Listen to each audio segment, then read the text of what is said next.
할렐루야. 오늘은 하나님의 언약 시리즈 두 번째 시간입니다. 오늘은 노아 언약입니다. 아담과 하와는 선악과를 먹음으로 에덴 동산에서 쫓겨났습니다. 영혼이 죽어서 영생하지 못하게 되었죠. 하나님과 교제가 끊어졌습니다. 한 사람으로 말미암아 죄가 세상에 왔고 그 죄로 말미암아 죽음이 모든 사람에게 이르게 되었습니다. 그런 인간들에게 하나님은 최초의 복음을 선언하셨어요. 원시 복음을 주셨어요. 너는 여자의 자손의 발꿈치를 상하게 할 것이니 여자의 자손은 너의 머리를 상하게 할 것이다. 하나님이 그리스도를 통해서 온 인류를 구원하실 것을 우리에게 말씀해 주셨습니다. 이것이 아담 언약의 핵심이라고 볼 수 있습니다. 자, 아담과 하와는 에덴 동산에서 추방되어서 가인을 낳고 아벨을 낳았어요. 그들은 장성하여 하나님께 각각 제물을 드리게 됩니다. 하나님을 예배합니다. 그런데 살인사건이 일어나요. 그것도 형이 동생을 죽인 일이 일어납니다. 자, 처음 시작은 하나님의 명령을 어긴 것이었는데 그 죄악은 점점 커지고 퍼져가서 모든 사람을 삼키고 사로잡았습니다. 자, 그런 인간들을 향해서 하나님은 인내하셨지만 결국 심판하심으로 새롭게 출발하길 원하셨습니다. 아담과 하와 그들은 기대했어요. 혹시 자신들의 자녀들 중에 여자의 후손이 있지 않을까? 가인과 아벨이 하나님께 제물을 드렸을 때 그러한 기대감을 살짝 가졌는지도 모르겠어요. 그러나 그들은 곧 알게 됩니다. 하나님이 아벨과 제물을 받으셨으나 가인과 그의 제물을 받지 않았어요. 가인이 아벨을 시기합니다. 질투합니다. 그리고 그것을 참지 못하고 아벨을 돌로 쳐 죽이게 돼요. 하나님께 인정받지 못한 것을 아벨에게 분풀이했습니다. 자, 아담과 하와는 이제 또 셋째를 낳습니다. 이름은 셋입니다. 하나, 둘, 셋. 우리나라 말과 좀 비슷한데 이 셋을 낳았어요. 근데 셋의 그 의미는 숫자가 아니라 다른 C, 기초라는 뜻이 들어가 있어요. 셋. 이 셋은 하나님을 잘 섬겼습니다. 셋의 후손들은 하나님의 아들들이라는 그러한 말을 듣고 경건한 자들로 살아가게 돼요. 이 계보는 에녹에서 절정을 이룹니다. 이낙이라고 하죠. 에녹은 하나님과 동행했습니다. 그래서 하나님이 그를 데려가심으로 에녹은 세상에 더 있지 않게 됩니다. 그러나 시간이 지나면서 하나님의 아들들, 그러니까 셋의 후손들이 사람의 딸들의 아름다움을 보고 자기들이 좋아하는 모든 여자를 아내로 삼았어요. 가인의 딸들을 아내로 삼았다는 말이죠. 그들에게서 용사가 많이 나왔습니다. 근데 아주 옛날에는 이것을 잘못 해석해서 하나님의 아들들을 마치 이 천사와 그 딸들이 결혼해서 그 용사가 태어났다. 천사와 딸들이 결혼했기 때문에 그들은 일반 사람보다 더 뛰어난 용사들이 태어났다. 이렇게 잘못 해석이 했죠. 근데 그게 아니라 하나님의 아들들은 셋의 후손들이죠.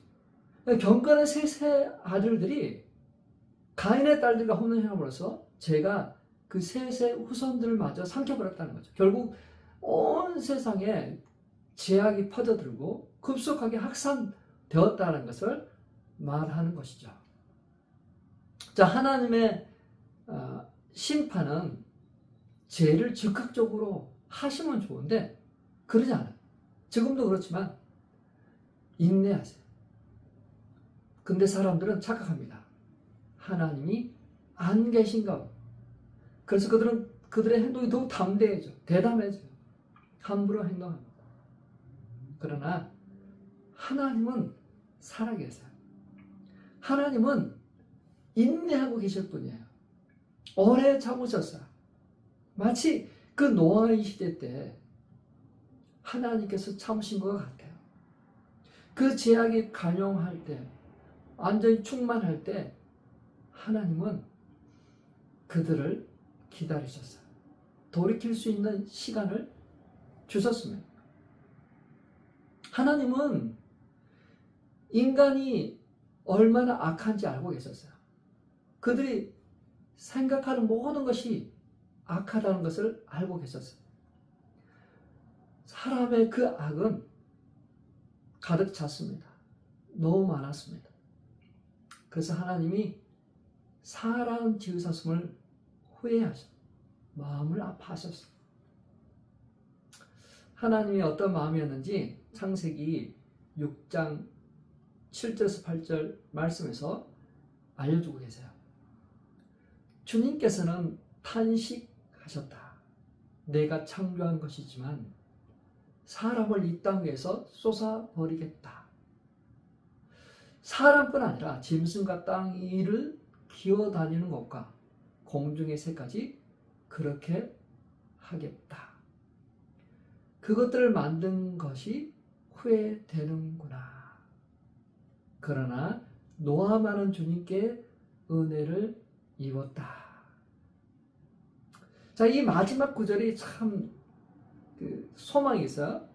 하나님은 후회를 하고 하나님 나쁘게 보셨지만 노아만은 주님께 은혜를 입었다 하고 있어요. 노아, 당대에 의롭고 흠이 없는 사람, 노아는 하나님과 동행하는 사람, 죄가 없었다는 말이 아니라 하나님의 마음에 합한 사람, 그러한 사람이었다는 거예요.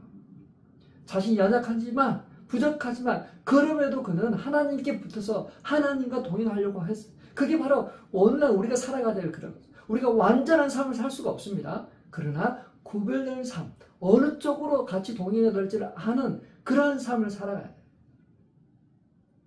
그런 노아에게 하나님은 방주를 짓도록 하십니다. 방주 안에 무엇이 들어가야 될지도 알고 명하셨어요. 그 말씀에 순종해서 노아와 세 아들들은 산 위에서 방주를 짓기 시작합니다. 얼마 동안 지었을까요? 120년 동안 지었다고 했습니다. 120년 동안. 사람들은 묻습니다. 아니, 왜 방주를 짓습니까? 왜 산 위에다가 짓습니까? 노아는 하나님께서 홍수 심판을 하실 것입니다. 그래서 구원의 방주를 짓습니다. 시각적인 자료를 통해서 하나님의 심판을 선포하고 하나님의 구원을 사람들에게 알렸습니다. 그런데 사람들은 그것을 보고도 듣고도 무시합니다. 오늘날도 그렇지 않을까요? 설마 그들은 그러한 심판을 경험하지도 못했고 하늘에서 비가 내리지 않았는지도 모르겠어요. 구름도 없었을 수도 있어요. 오늘날 기후, 환경하고는 완전히 달랐잖아요. 그래서 공기는 너무나도 맑았고 뜨거운 바람, 찬바람이 생겨서 어떤 그런 자연적인 현상이 일어나지도 않는 너무나도 보호되고 천연자원 그러한 곳이었어요. 그래서 비가 내릴 필요도 없었던 거죠. 자, 120년 동안 사람들에게 말하고 시각적인 그러한 메시지도 전달했지만 사람들은 돌이키지 않았습니다. 하나님은 노아와 그의 아내 3명의 아들과 며느리 총 8명이죠. 노아의 방주 안에 들어가도록 했습니다. 정결한 짐승 7쌍, 부정한 짐승 2쌍씩 해서 방주에 들어가 하나님이 문을 닫으시고 심판이 시작되었습니다. 자, 천지를 창조하실 때 하나님이 질서와 경계를 정하시고 그대로 유지하도록 하셨어요. 그래서 물과 육지가 섞이지 않도록 땅에 있는 물이 땅 속에 있는 물이 땅 위로 올라오지 않도록 어떤 그런 경계를 잘 정하셨어요. 근데 심판하실 때는 그 모든 것들을 다시 허물어 버렸어요. 경계가 더 이상 없는 거죠. 바다와 육지의 경계가 없습니다. 물 속에 있는, 땅 속에 있는 물과 우리 바깥으로 나왔고, 산에 있는, 하늘에 있는 물이 쏟아졌어요. 비가 내리기 시작했어요. 1년 동안 방주는 물 위에 떠 있었습니다. 오직 노아의 식구만 살아남았습니다. 그들만 구원을 얻었습니다. 노아가 방주에서 나와서 첫 번째로 하는 것은 하나님께 예배를 드리는 거였어요. 은혜를 베푸신 하나님께 감사드렸습니다. 창세기 8장 20절 21절입니다. 노아는 주님 앞에 제단을 쌓고 모든 정결한 집 짐승과 정결한 새들 가운데서 제물을 골라서 제단 위에 번제물로 바쳤다. 주님께서 그 향기를 맡으시고서 마음속으로 다짐하셨다. 다시는 사람이 악하다고 하여서 땅을 저주하지는 않겠다. 사람은 어릴 때부터 그 마음의 생각이 악하기 마련이다. 다시는 이번에 한 것 같이 모든 생물을 없애지는 않겠다. 자, 이것이 바로 노아의 언약입니다. 다시는 물로 세상을 심판하지 않겠다. 이것이 바로 노아 언약이죠. 노아 언약은 다시는 땅을 저주하지 않고 홍수로 세상을 멸하지 않겠다는 약속입니다. 사람으로 말미암아 땅을 저주하지 않겠다. 땅을 멸하지 않겠다. 왜? 사람의 마음이 계획하는 바가 어려서부터 악하기 때문에. 생각이 어릴 때부터 악하다. 동의하십니까? 아니, 어린 아이들, 이렇게 예쁜 아이들은 무슨 죄인입니까? 무슨 죄가 있다고 그러십니까? 근데 성경은 그렇게 얘기하고 있어요. 어릴 때부터 악하다. 아이들은 어릴 때 그게 자연적인 현상이기도 하지만 먹을 것을 채워주지 않으면 울음을 그치지 않습니다. 무언가를 얻기 위해서 울고 때를 씁니다. 바닥에 눕기도 합니다. 시기, 질투, 아빠, 엄마의 사랑을 독차지하기 위해서 서로 경쟁합니다. 거짓말을 해요. 말을 듣지 않아요. 자, 정도의 차이는 있지만 모든 사람이 죄를 범하였습니다. 아이들은 귀여운 죄인. 어떤 외적인 것에 의해서 더럽혀진 것이 아니야. 예수님은 말씀하셨어요. 마태복음 15장 17절에서 20절입니다. 입으로 들어가는 것이 사람을 더럽게 하지 않는다. 입에서 나오는 것들이 사람을 더럽게 하는데 입은 마음에서 나온다. 마음에서 나오는 것이야말로 사람을 더럽게 한다. 악한 생각, 살인과 간음과 도적질과 거짓 증언과 비방이니 인간의 마음속에는 누구에게나 공통적으로 악한 생각, 살인, 간음, 도둑질, 거짓 증언, 비방이 있다라는 것을 반증하고 있죠. 어린 아이들에게도 그것이 있는 거죠. 자, 노아의 언약은 창조 언약과 비슷해요. 하나님께서 아담에게 생육하고 번성의 땅에 충만하라 하는 말씀을 노아에게도 똑같이 합니다. 생육하고 번성의 땅에 충만해라. 그리고 하나 더 애도한 것이 무엇이냐면 모든 산 동물을 너희가 먹을 것이 될 것이다. 그게 달라요. 아담 때는 모든 동물과 아담 하와가 친구였어요. 그들의 이름을 지어줬어요. 그러나 홍수 위에 동물들은 인간들을 두려워합니다. 잡아먹히게 되니까. 자, 하나님이 다시는 물로 심판을 하지 않겠다 하는 증거물로 무지개를 주셨어요. 무지개? 무지개는 수증기 반도쪽에서 오는 태양 강선이 비칠 때 그 빛이 굴절되고 반사되고 분산되면서 나타나는 그런 기상학적 현상인데, 이게 과학적 설명이에요. 근데 과학이 그 무지개가 어떻다는 걸 풀어낸 것이지, 어떤 과학이 이렇기 때문에 무지개가 하나님의 온 곳이 아니다라고 이렇게 하는 것은 잘못된 것이죠. 그 전부터, 그러니까 이것을 증명하기 전부터 무지개는 있었잖아요. 그리고 그 전으로 더 올라가면 홍수 전에는 비가 내리지 않았어요. 내려야 될 이유가 없었어요. 그리고 더운 바람, 찬바람이 생기지도 않았어요. 완벽한 그러한 세상이었거든요. 그래서 비가 내리지 않고 어떤 수증기가 없다면 무지개도 생길 이유가 없었던 거죠. 근데 무지개는 홍수 이후에 생겨난 것인데, 인간들의 두려움을 해소하기 위해서 하나님께서 주신 거예요. 인간들의 상처와 트라우마를 해결하기 위해서, 그들의 것들을 위로하고 격려하기 위해서, 다시는 두려워하지 않게끔 하기 위해서, 비슷한 상황이 될 때 과거의 상처와 아픔이 떠오르고 분노하고 두려워합니다. 그럴 때 그것을 안정시키기 위해서, 히로시마 원자폭탄이 터졌을 때 일본 사람들 안에 있는 그런 두려움, 또 9/11이 터졌을 때 그 받은 그런 상처, 아픔, 무서움, 안전하지 않다라는 어떤 그런 것, 사람들이 그대로 남아있잖아요.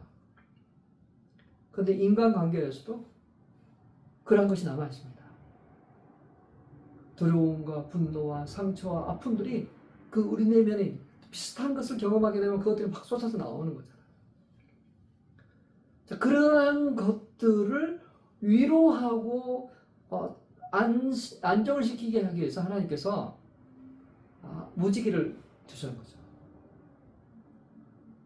자, 만약에 하나님께서도 우리 각자에게도 어떤 그런 트라우마나 상처가 있었을 때, 그것들이 기억날 때, 두려움을 느낄 때 볼 수 있는 무지개 같은 것들이 있었으면 좋겠어요.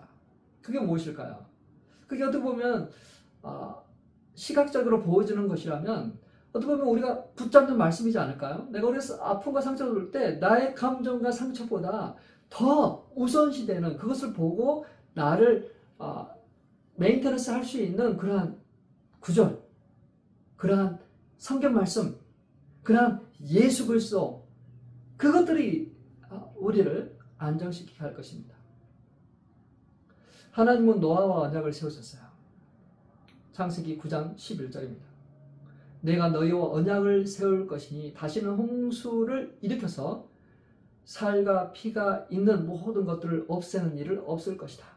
땅을 파멸시키는 홍수는 다시는 일어나지 않을 것이다. 안심해라. 다시는 그러한 일이 없을 것이다. 땅을 파멸시키는 홍수는 다시 일어나지 않을 것이다. 이 말씀은 앞으로도 지켜질 것입니다. 표징으로 무지개를 주셨어요. 내가 무지개를 구름 속에 둘 터이니 이것이 나와 땅 사이에 세우는 언약의 표가 될 것입니다. 노아 언약의 수혜자는 하나님의 백성뿐만 아니라 온 세상이 적용됩니다. 이 약속은 영구적인 모든 피조물을 보존하게 될 것이다.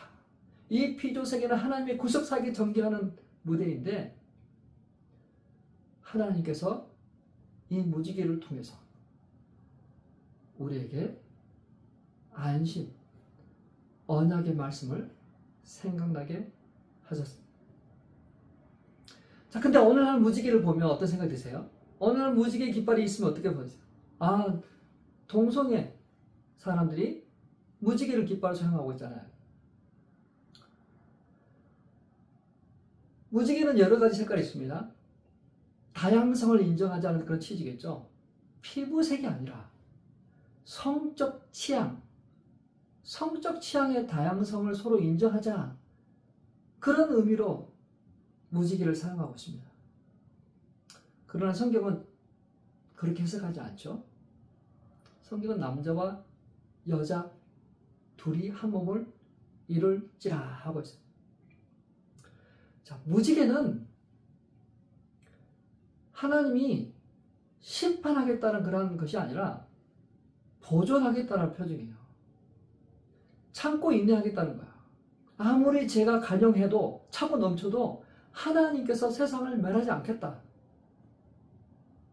왜냐하면 하나님께서 그리스도가 이 땅에 오실 것을 말씀하셨어요. 예수 그리스도 통해서 구원 얻을 백성들을 기다리시기 때문에 그래서 멸하지 않겠다는 거예요. 노아 언약은 은혜 언약입니다. 하나님께서 성취하실 것입니다. 사랑하는 성도 여러분, 비록 세상은 죄악 가운데 죄가 만연한 세상이 되어 가겠지만 하나님은 이런 세상을 불쌍히 여기시고 참고 기다리고 계세요. 예수 그리스도를 통해서 구원받는 백성들이 돌아오기를, 구원받는 영혼이 있기를 기대하며 보존하고 계십니다. 사랑하는 성도 여러분, 은혜는 이 노아 언약을 통해서 하나님의 무서운 진노도 보아야 되겠지만 또 그 죄악 가운데 있는 사람들을 보존하시고 기다리시고 인내하시는 그러한 하나님의 모습도 동시에 발견할 수 있어야 되겠습니다. 하나님은 이 언약을 세우시고 커버넌트를 세우시고 성경을 이끌어 가십니다. 역사를 이끌어 가십니다. 구원 사역을 이끌어 가십니다. 그 토도하게 흐르는 그 중심에 흐르는 이 하나님의 언약을 기억하시면서 내가 받은 구원은 은혜로 받은 거구나. 하나님의 그러한 구속 사역을 통해서 내가 은혜를 입었구나. 그 은혜를 입은 나는 절대로 망하지 않고 하나님의 목적을 이루겠구나. 그렇게 안심이 되는 그러한 저와 우리 성도님 되시길 주님의 이름으로 축원합니다.